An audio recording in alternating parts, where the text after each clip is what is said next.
So I'm going to show you the same portrait in pencils, and it's very similar in the process, and you'll see what I mean. So I've got my reference here with my royalty-free pencils image. I've drawn it onto some smooth surface paper because you want a smooth surface for doing detail, okay, especially with coloured pencils. And then I've got a range of different coloured pencils over here. You can see that I've gone on through and I've had a look at pulling out the best colours I think are suitable for this. It's always wise to have a spare piece of paper and try them, because pencil colouring is about layering up. Also, keeping your pencils nice and sharp. You must keep them sharp. These will be sharpened in a moment because I can see they're getting a little bit blunt.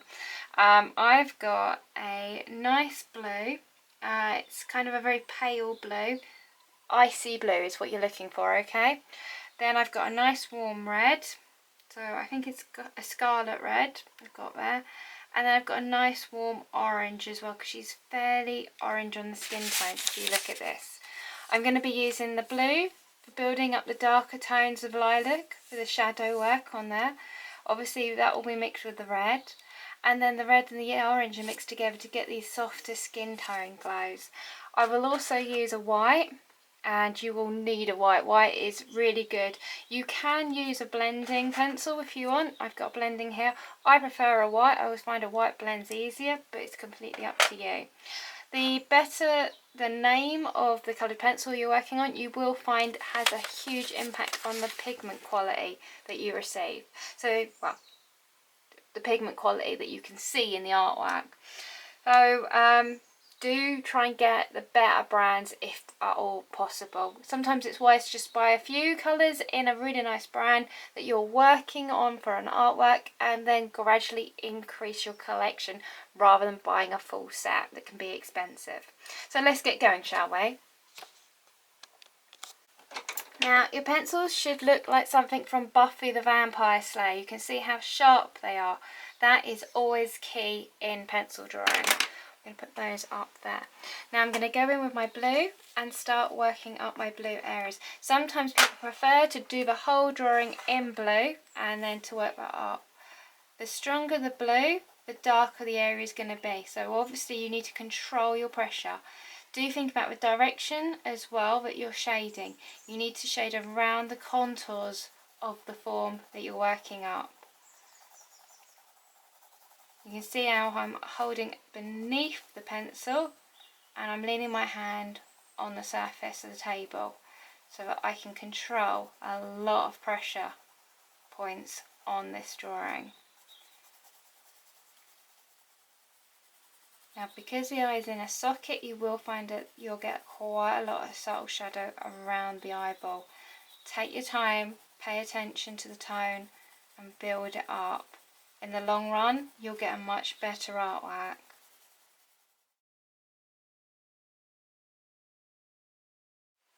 Right, you can see how I've built up that blue tone. Now I'm going to go in with my red, and you'll see that the colours will start mixing on the surface to create a little bit more of a plummier shadow tone.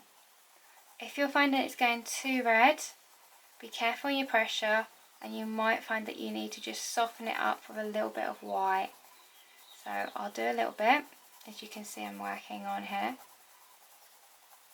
I'm bringing that out. Now as this comes into the white of the paper that hasn't got the blue, it's going to be more of a pinky red tone that you're going to get. And with this pose you're looking more to build up oranges, but that's okay because we can do that with the reds. Keep your shading nice and tight and be fairly gentle. Build it up in soft tonal layers.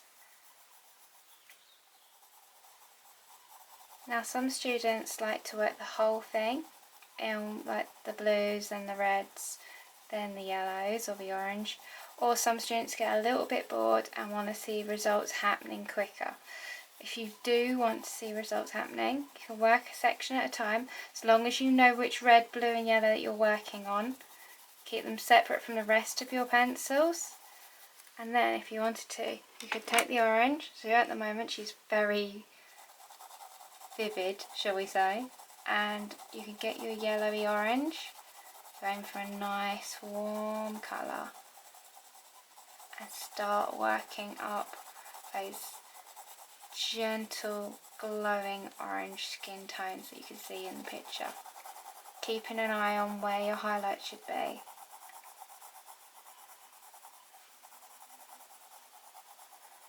Now you don't have to put the orange over everywhere, you can work it in just the areas that you want to be lighter. If you put it over the top of the red, which is on top of the blue, you'll get a little bit more of a browny tone. It's completely up to you if that's what you want to build up and you rather like in your artwork. If I do a little bit, you'll see the kind of results that you can work on in your own pictures. Now, it depends on the quality of the pencils. Some pencils will erase easier than others.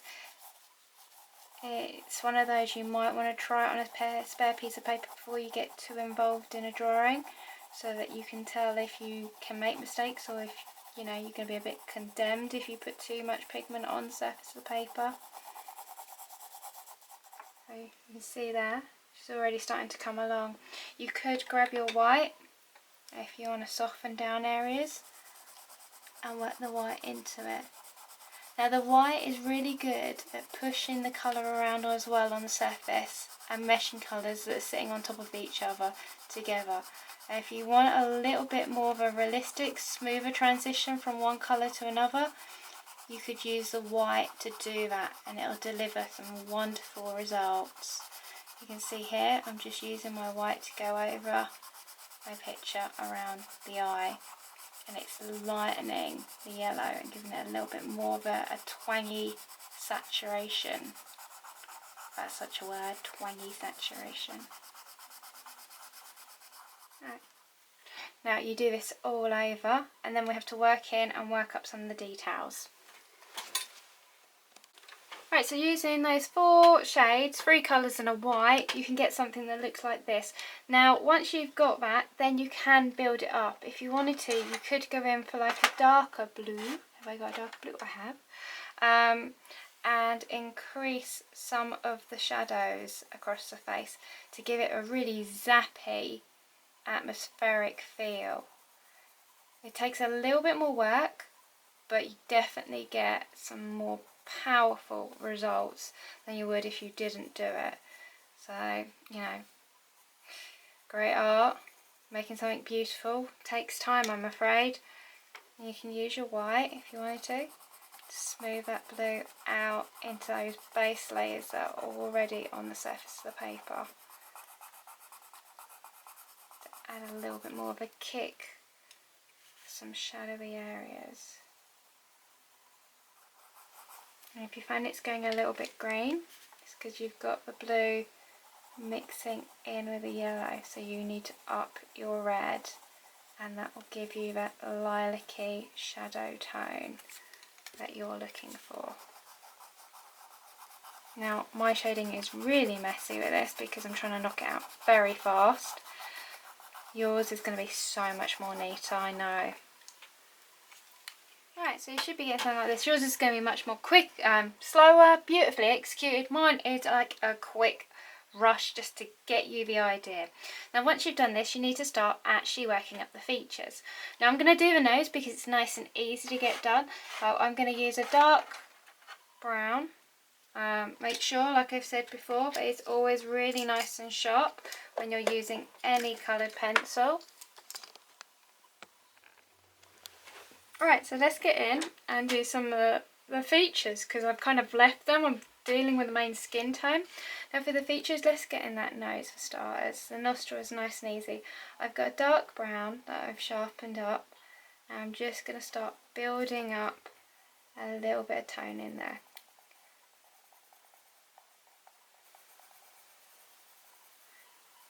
Now the trick with the nostrils is that you go dark on the edge and then you get it so it softens out as it comes closer to the outside of the right hand side in this pose. I am going to go in with a little bit of dark blue that I was using for the skin tone to darken my brown. So you can see how I'm still using that layering approach.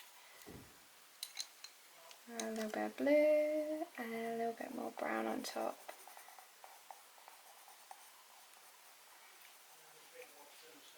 if you want to go really hard and you find you've got a strong shadow, you grab a little bit of black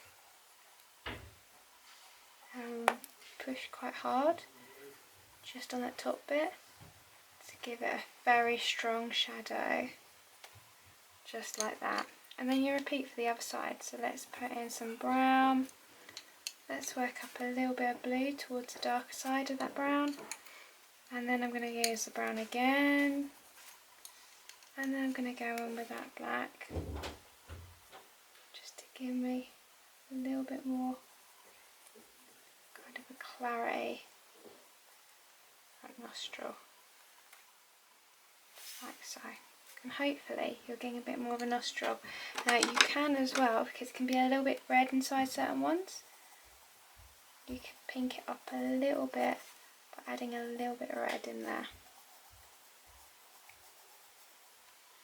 Again, soften off up here because I think I've got a little bit too pink. I want to exaggerate that shadow. If I increase my red, that should do the job. Use a little bit of white to smooth out that side so it looks a bit more natural. Then I'm going to bring in a little bit of shadow underneath, just like so.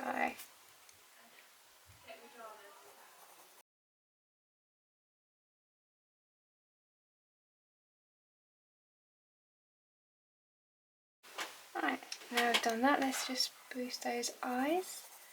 So they're quite dark, she's got a lot of eyeliner on. I'm going to put in the brown of the eyes that I can see in here.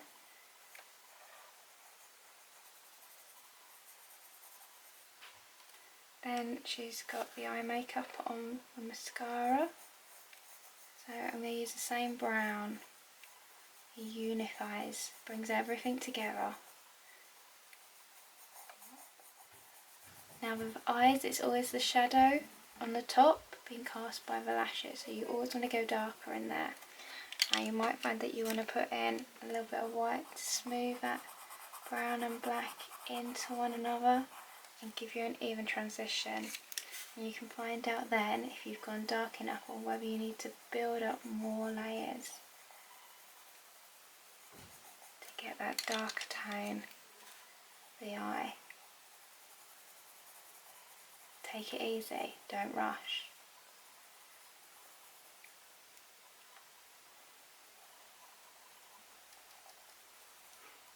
And then we'll repeat for the lashes.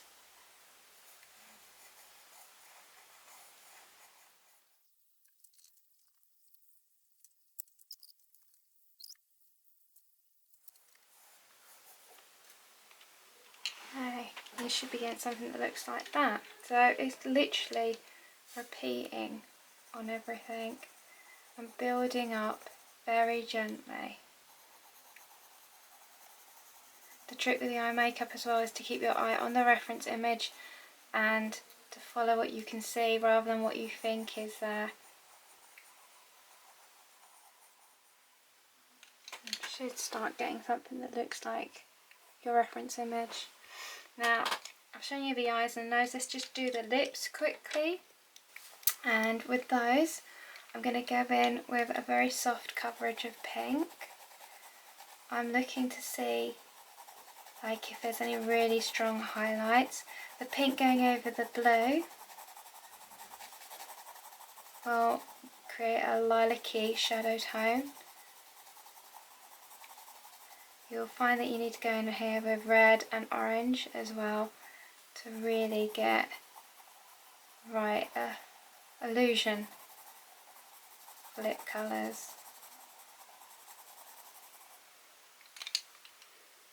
So I'm going to go in with a little bit of the red I've got that I was using for the skin colour.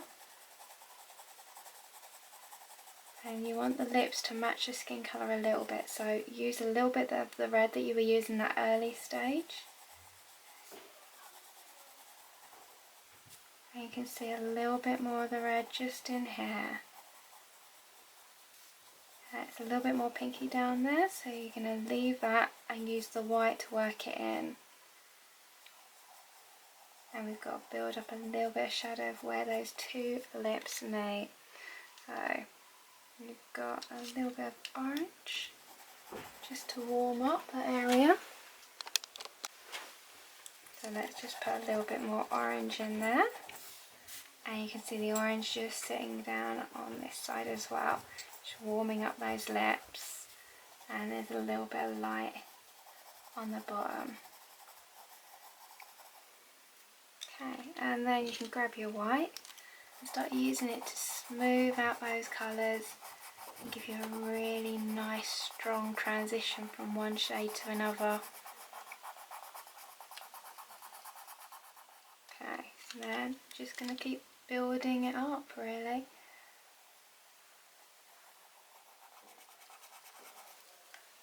You should start getting some lips fairly soon. Now I'm going to work in a little bit of shadow. I'm using that dark blue. It's okay using black, but you want to use that right at the end to give you some really hard hitting shadows. So try not to use it all the time.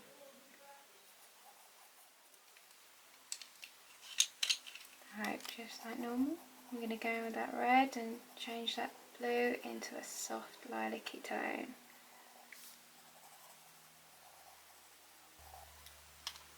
And then I'm going to grab my black and really push my luck a little bit more. So I can get a little bit more harder shadow here and there. Sometimes the trick is not to press too hard, it's just to be gentle with the black and do a very soft, subtle line here and there.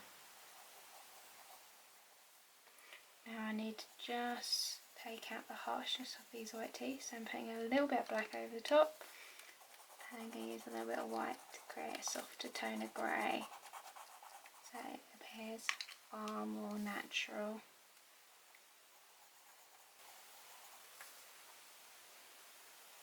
So you need to get some lines in there for the folds of the lips as well. Right, so you can see she's starting to come along, and I'm just going to darken out that side of the face. The trick with this is not to be too crisp, to have a little bit more of a fuzzier edge to make it look a bit more realistic. Just snap my black, so I'll have to sharpen that in a minute. You can see here if I put this in, and then I grab my white to fuzz it up, the difference it can make to a portrait. So I'm going over both the colour and the black to purposely fuzz the two together so that I haven't got a harsh line. Right, so let's do a little bit of the hair. Now with the hair, she's got these kind of highlights. They're a little bit of a bluey twang to my eye. So I've drawn in the hair. I'm going to put in a little bit of a blue where the light is hitting it. And you're getting that glimmer.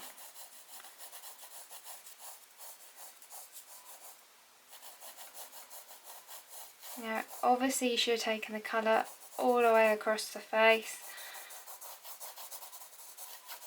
but this will kind of give you an idea how to deal with the hair without worrying about that. So I'm putting the blue in, and then I'm grabbing my white, and I'm using the white to really kind of smooth out the blue, soften it down a little bit. You've got to watch wherever the blue goes over the skin colour. You do not want to lay blue on top of the skin for the hair because it will make it go green. Once I've got that, then I'm going to grab my black and I'm going to then start working that up. So make sure your black's nice and sharp and you're drawing individual hair and then blending that hair into the bluey tone. Now there are some grey highlights or reflections as well that you'll probably want to build up to. So you need to put that black down, and remember that grey is made from black and white. so you can build that up.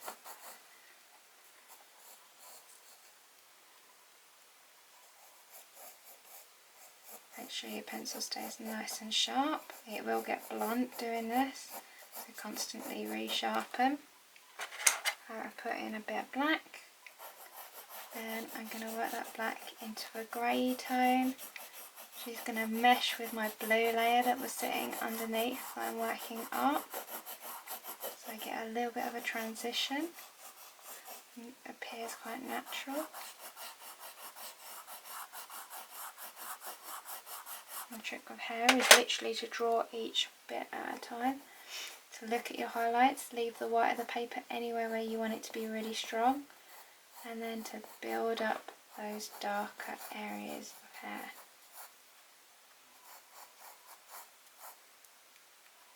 Look at creating marks that go in multiple different directions and at different lengths. Otherwise it will look too regimented and not like hair at all.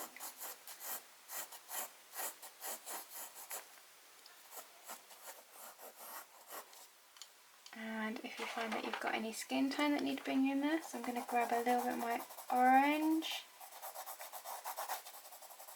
that I was using for my skin tone, and if I grab a little of my yellow, just do the bits that are going to be skin, not the bits that are hair, and then I can use my white to blend them in and build up the skin behind the hair. Should end up with something kind of looks like this.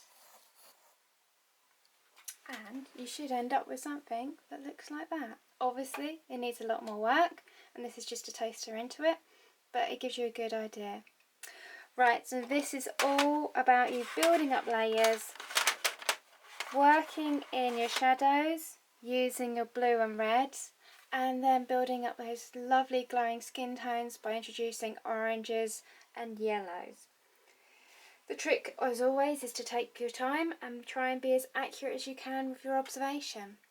Go away and give it a go. It may take you a few practices, a few projects before you can get it right, but in the end you'll find that you naturally start to adapt to building up those layers and seeing the colours beneath the skin. Have some fun. I'll see you next time around. Bye everyone.